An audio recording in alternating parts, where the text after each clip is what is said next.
اور ایک بڑی اہم چیز اس دور میں یہ ہے میرے بھائیوں کہ ہم فتنوں کے اس دور میں جہاں تک ممکن ہو نیکی کے راستے پہ چلتے رہیں، دین کے راستے پہ چلتے رہیں۔ آسان تو نہیں ہے، اس دور میں دین پر چلنا آسان نہیں ہے۔ میرے نبی نے فرمایا تھا بدأ الاسلام غریبا وسیعود کما بدأ غریبا، اسلام شروع ہوا تھا تو اجنبی تھا اور آگے چل کر کے اسلام پھر سے اجنبی بن جائے گا۔ آج کے دور میں ایک عورت بے پردہ اور بے حیائی والا کپڑا پہن کے نکلے گی تو زمانہ اتنے غور سے نہیں دیکھے گا، زمانے کی اتنی مشق ستم نہیں بنے گی، لیکن ایک عورت جب پردے میں نکلے گی تو زمانے کی انگلیاں اٹھیں گی، زمانہ باتیں بنائے گا۔ ایک نوجوان اپنے دامن کو گناہوں سے بچائے گا تو اس کے دوست و احباب اسے تانا ماریں گے، ارے تو کس زمانے کا ہے؟ اور ایک نوجوان ناجائز اور غلط کام کرے گا تو لوگ تعریف کریں گے، بڑا چالو لڑکا ہے، بڑا اسمارٹ ہے، بڑا ہینڈسم ہے۔ یہ وہ دور ہے میرے بھائی،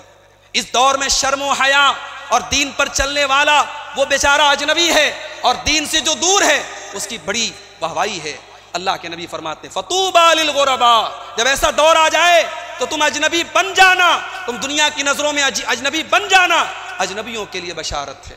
اور میرے پیارے نبی نے یہ بھی فرمایا سیاتی علی الناس زمان القائم فیہا، ایک ایسا دور آئے گا جب دین پر چلنے والا کالقابض علی الجمر، جیسے اپنے ہاتھوں میں انگارہ لینے والا ہے، دین پر چلنے والے کی حالت وہ ہوگی۔ آپ نے یہ بھی فرمایا العبادۃ فی الحرج کہجرۃ الیہ، فتنوں کے دور میں عبادت کرنا